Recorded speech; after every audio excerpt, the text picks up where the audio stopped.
If you're going to do something, don't just stand at the water's edge, dipping your toe in, nervously checking the temperature.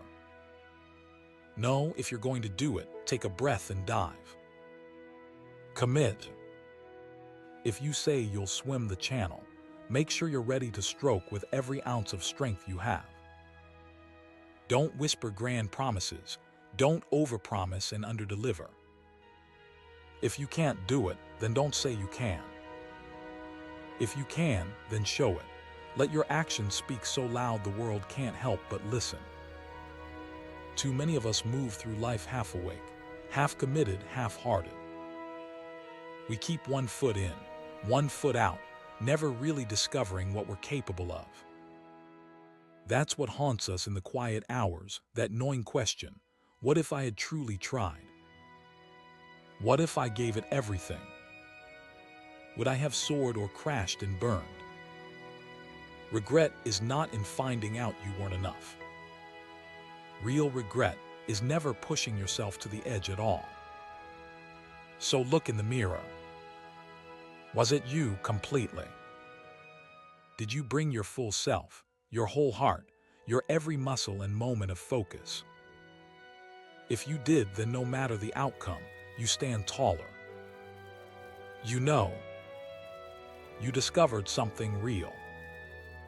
That is the destination we should all crave, to know, to really know, if the dream is for us or not. It's only through total commitment that we get that answer. But the truth is, most wanderers in life aren't failing because they lack talent or luck or resources. They're failing because they are only giving half of what they've got. We get good at deceiving ourselves, at pretending we showed up when really we left half our soul at home. We don't ask enough of ourselves, and we don't give ourselves enough credit when we do deliver. We're quick to whip ourselves for falling short, not quick enough to clap ourselves on the shoulder when we win.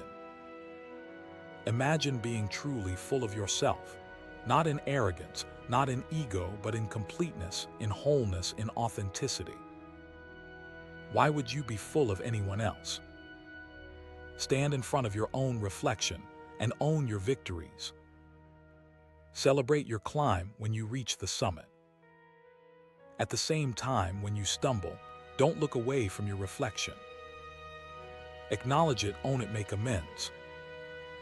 Then let it go. Don't let guilt and regret chain you to the past. Don't stay stuck riding a broken carousel. You are author and architect of your own story, and every day is a blank page. There is no formula for guaranteed happiness, but there is a science to satisfaction. Study your own life, your habits, your patterns, how you treat your body, your mind, your relationships. Look for the rituals that make the valleys less deep and the peaks within reach. You'd be amazed how much of your so-called luck is actually the byproduct of consistent, intentional living. We are, all of us, far kinder to others than we are to ourselves. We offer encouragement, gentle forgiveness, a hand up when a friend falls short. Yet when it comes to our own failures, we become executioners, harsh, relentless, merciless. We berate ourselves for landing in a mess, for missing an opportunity, for making the wrong call. But mistakes are part of the game. They are the price of admission for a well-lived life. Own them, yes. Learn, amend, and then move on. Guilt is a thief that steals days, months, even years.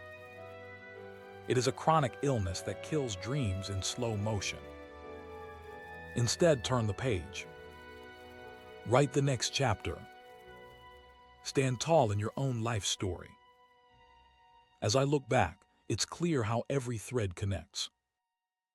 Every joy and heartbreak, every closed door and new beginning, each is stitched to the next. Life must be lived forward, but it only makes sense in reverse. The endings were beginnings. The detours were the destination in disguise. There's a strange beauty in not knowing what's next, only knowing with certainty what you do not want. Sometimes that's all the leverage you need. We are so obsessed with the question, who am I? But sometimes the more powerful question is, who am I not? By subtracting the things that don't fit, beliefs, behaviors, obligations, even relationships, you naturally reveal what's essential. It's not always about pressing harder on the accelerator. Sometimes it's about taking your foot off the brake. Sometimes the bravest thing you can do is pause, laugh, breathe deep, and dance through the rain instead of fighting it. It's easy to romanticize hard work, the grind, the hustle. But sometimes, what you need is to step back, shake off the stress, and see what the difficulty is here to teach you. Even in the darkest storms, there's a lesson.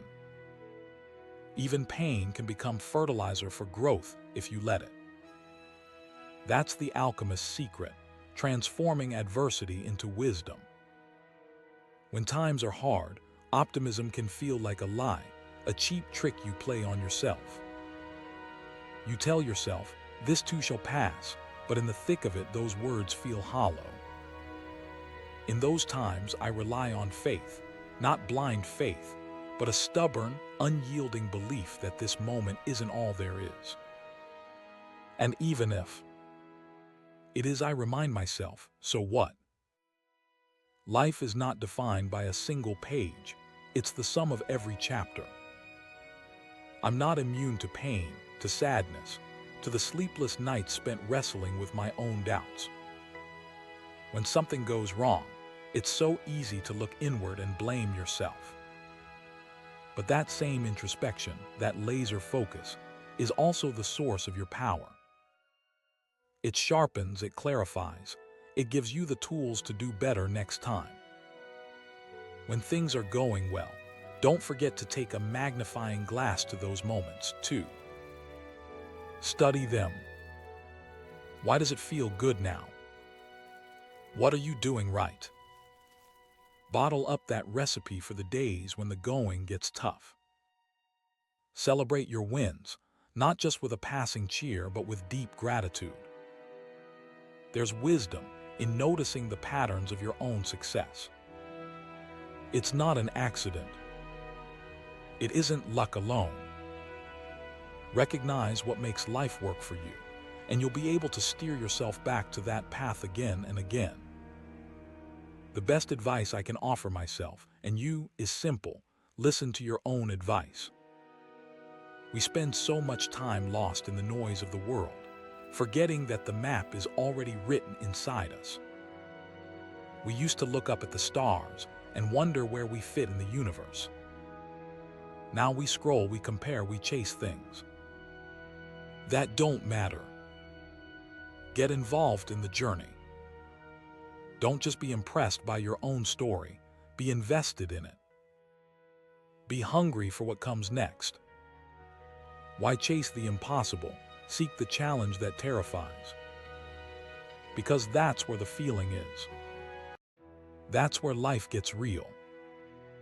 Easy victories don't taste as sweet. The journey demands a price. Only when you risk something do you feel truly alive. Life isn't fair, never has been, never will be. Don't waste your time seeking sympathy, or waiting for a handout, or wallowing in the comfort of victimhood. You are not owed anything but what you earn, step by step, sweat by sweat. The sweetest rewards are those you bleed for. There is a unique satisfaction in setting a goal, preparing for it, showing up, and giving it everything you've got. When you end your day knowing you laid it all on the line, confidence grows, brick by brick. That is the foundation of courage. Each act of bravery builds the muscle for the next challenge. You become more aware, more respectful of your own power. Sometimes you'll face an opponent, bigger, faster, more experienced, at least on paper.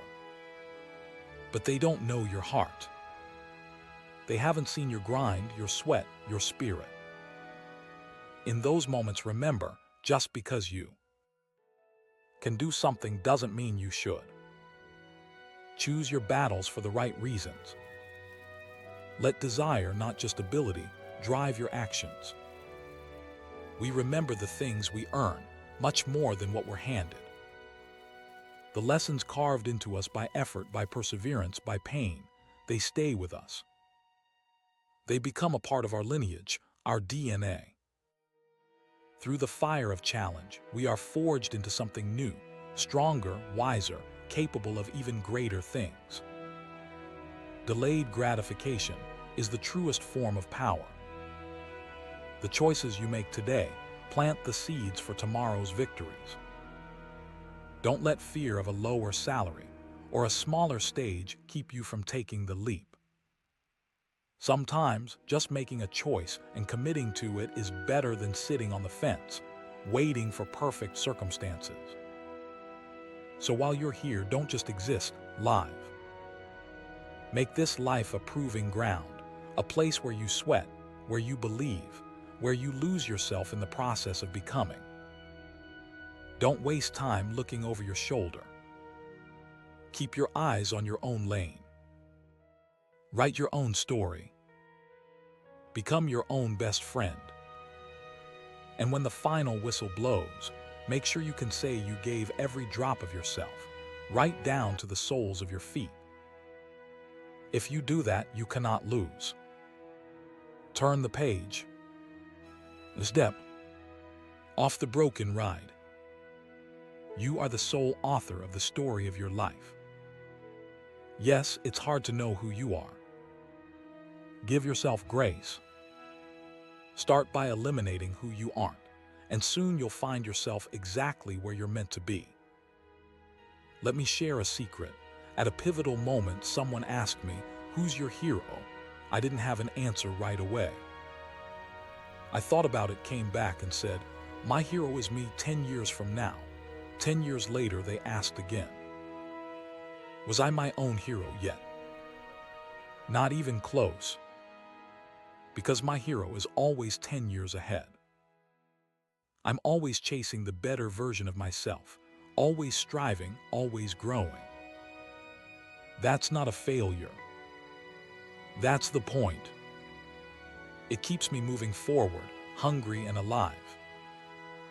Whoever you admire, whoever you're chasing, keep them on the horizon. Let the gap inspire you, not discourage you. There's magic in the pursuit. We've all choked. We've all stumbled at the finish line, forgotten the punchline, fumbled the ball. We've all felt those moments when life feels too good to be true or too heavy to endure. In those moments, we tense up, second-guess ourselves, shrink from our own potential. We put a ceiling on what we think we deserve. But listen, you don't have the right to limit yourself. When the universe hands you a gift, a blue ribbon, a lover's touch, a moment of pure joy, accept it.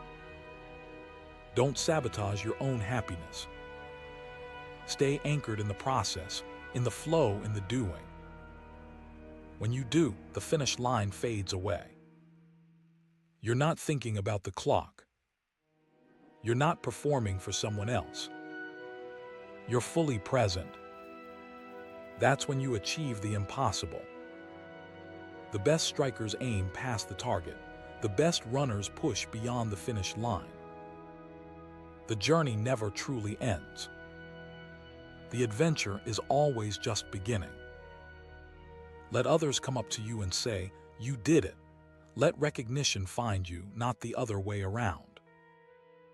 Lift the lid you've placed on yourself, and always play with the hunger of an underdog.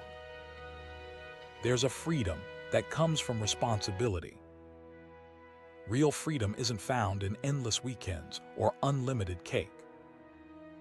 It's found in honoring your commitments, in building something that lasts beyond your own fleeting wants. Invest in yourself, in your growth, in your legacy.